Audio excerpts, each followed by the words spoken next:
देखिए बच्चों, यह सारे क्लासेस में आप लोगों का बहुत बहुत स्वागत है।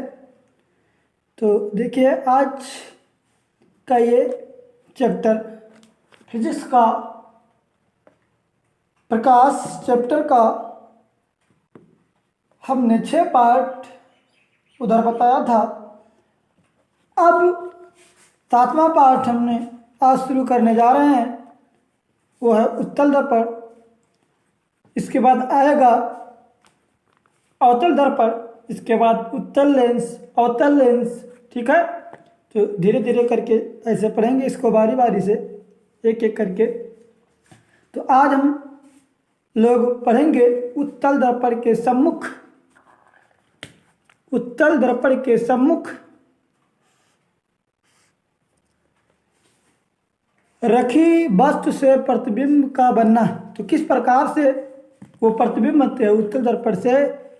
कोई वस्तु यदि उत्तल दर्पण पे रखी जाए, देखी जाए उत्तल दर्पण से, तो प्रतिबिंब कैसे बनेंगे। ठीक है, देखिएगा। तो पहला स्थिति जो है हमारा है, पहला स्थिति जो क्या है, देखिए, जब वस्तु अनंत पर हो, कहाँ हो, अनंत पर हो, तो प्रतिबिंब कैसे बनेगा। ठीक है, तो देखिएगा, सबसे पहले हम क्या करेंगे, एक उत्तल दर्पण लेंगे। देखिएगा, उत्तल दर्पण हमारा इसी प्रकार बनता है। ठीक है, इसी प्रकार का उत्तल दर्पण रहता है, और ये पीछे की तरफ पॉलिश किया होता है। ठीक है, उत्तल दर्पण में पीछे की तरफ क्या होता है, पॉलिश किया होता है। और देखिए, जब हमारा उत्तल दर्पण तैयार हो जाता है, तो बीचों बीच में एक हम ले लेते हैं मुख्य अक्ष। इसको कहते हैं मुख्य अक्ष। क्या कहते हैं, इसको हम कहते हैं मुख्य अक्ष। क्या कहते हैं, मुख्य अक्ष कहते हैं। ठीक है, और जो बीच में जहाँ से मुख्य अक्ष गुजरता है उत्तल दर्पण से, तो बीच में जो बिंदु होता हमारा है वो ध्रुव होता है। क्या होता है बच्चों, ध्रुव। देखिए, पी से दर्शाया गया है पोल, जिसको अंग्रेजी में क्या कहते हैं, पोल। तो ध्रुव, और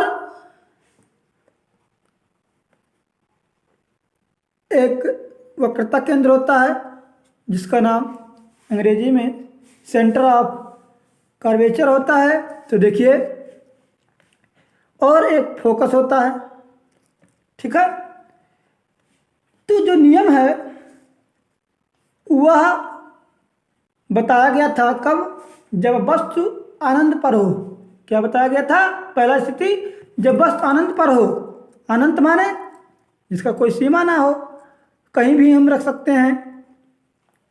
तो P, ये ध्रुव है ना, ध्रुव के पहले हम कुछ भी रख सकते हैं, कहीं भी रख सकते हैं, क्योंकि अनंत पूछा तो हम कहीं भी रख सकते हैं। तो देखिए, मैंने अनंत पर एक वस्तु रखा। जब कोई वस्तु अनंत पर होगा तो वह वस्तु क्या होगा, बड़ा होगा। क्या होगा, बहुत ही बड़ा होगा जो वस्तु अनंत पर होगा। तो यह वस्तु अनंत पर है, तो अनंत से देखिए, अनंत से जब कोई एक समांतर किरणें आती हैं, किसके बराबर है, तो मुख्य अक्ष के समांतर एक किरण आती है। किसके समांतर, तो मुख्य अक्ष के समांतर। कोई अनंत पर जब कोई वस्तु होता है, तो वहाँ से जब कोई समांतर आती हैं किरणें, किसके समांतर, मुख्य अक्ष के समांतर। इसे यहाँ से एक मुख्य अक्ष के समांतर किरणें आई, तो यह क्या हो गई, परावर्तन हो गई। क्या हो गई, परावर्तन हो गई, क्योंकि पीछे पॉलिश है। क्योंकि उत्तल लेंस के दर्पण के पीछे क्या है, पॉलिश है। तो पॉलिश होने की वजह से यह क्या होगा, आर पार तो होगा ही नहीं, इसलिए क्या हो गया, परावर्तन हो गया। अब देखिए, जब कोई मुख्य अक्ष के समांतर किरणें आती हैं, तो वह फोकस से आती हुई प्रतीत होती हैं। कैसी होती हैं, मुख्य अक्ष के समांतर जब कोई किरणें आती हैं, तो वह फोकस से आती हुई प्रतीत होती हैं। देखिए प्रतीत है ना, ऐसे ऐसे देखिए डॉटेड लाइन में बना है।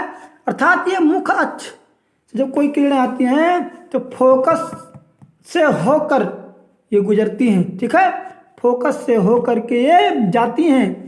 तो इसमें पालिश है, पालिश होने के कारण यह क्या हो गया, मुख्य अक्ष से फोकस पर नहीं आ पाएंगी, इसीलिए ये परिवर्तन हो जाती हैं। यह थोड़ा बहुत ही हमें एहसास होता है कि ये फोकस से आती हैं, काल्पनिक रेखा इसीलिए बनाया गया है।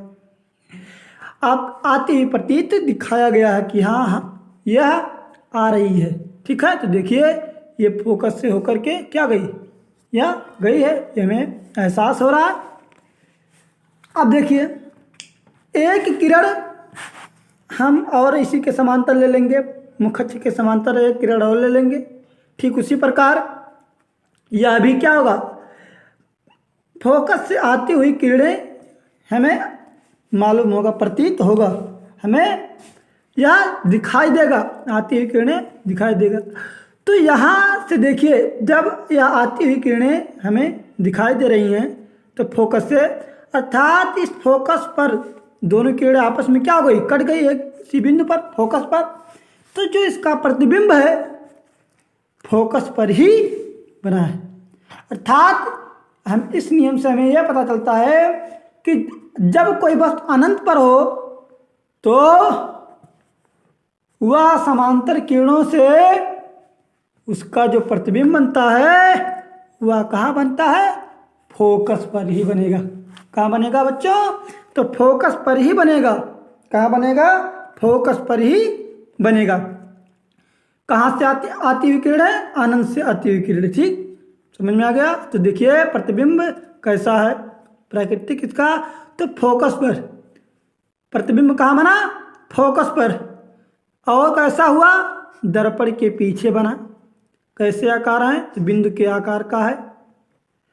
और जब कोई प्रतिबिंब दर्पण के पीछे बनेगा, ठीक है, तो आभासी होगा। कैसा होगा, आभासी होगा और सीधा होगा, आभासी होगा और सीधा होगा, ठीक समझ में आ गया। तो देखिएगा दूसरा स्थिति कैसा है, जब वस्तु अनंत और ध्रुव के कहीं भी हो, क्या हो, कहीं भी हो, जब वस्तु अनंत और ध्रुव के बीच में, जैसे हमारा ये ध्रुव है, ये क्या है, ध्रुव है, तो यहाँ क्या कहा है, वस्तु अनंत, अर्थात अनंत कहीं से भी ले लो, ध्रुव और अनंत के बीच से कहीं से हमको लेना, चाहे यहाँ से लो, चाहे यहाँ से लो, चाहे यहाँ से लो, अर्थात ध्रुव और अनंत के बीच में होना चाहिए, ठीक।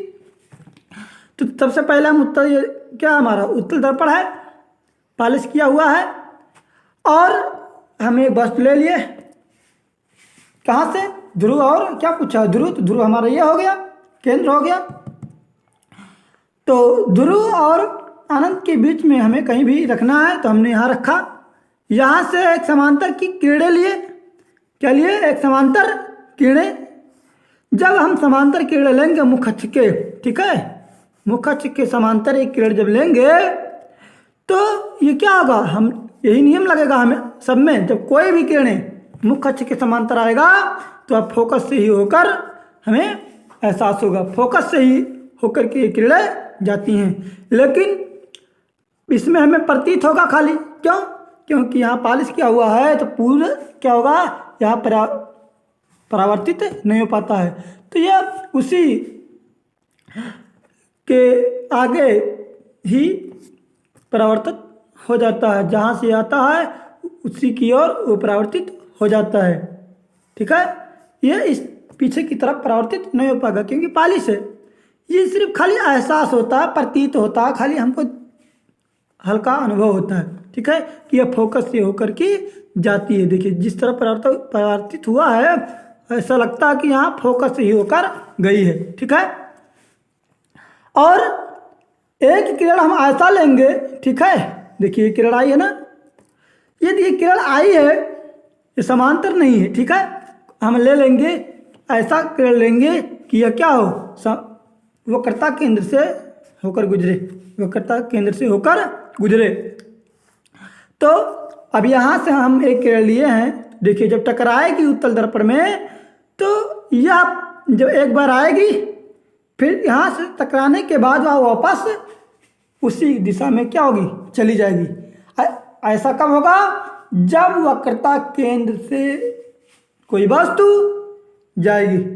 जब कोई किरणें वक्रता केंद्र से जाती है तो वह सीधा जाती हैं, जिस दिशा से आती हैं ठीक विपरीत उसी दिशा की ओर चली जाती हैं, वापस चली जाती हैं। ठीक है, जैसे यहाँ से आई है, यहाँ से आई है ना, तो ये इसी दिशा में क्या होगी, वापस चली जाएगी।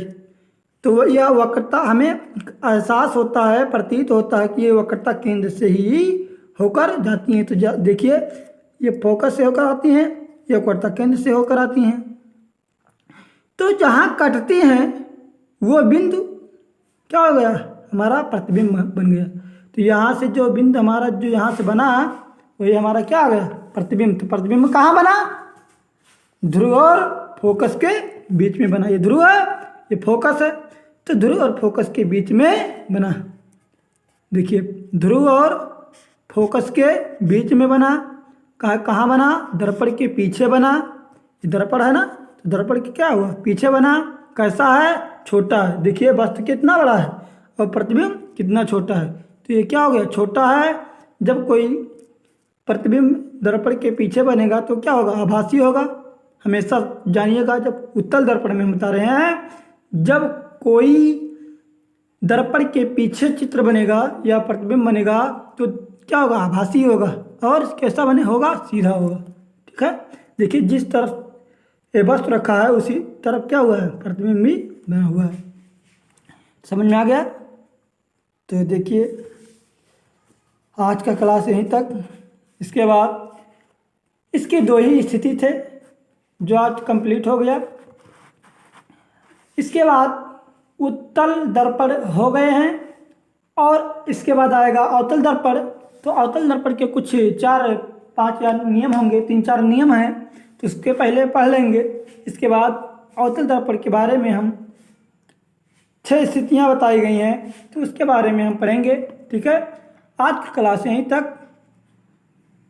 धन्यवाद, थैंक यू।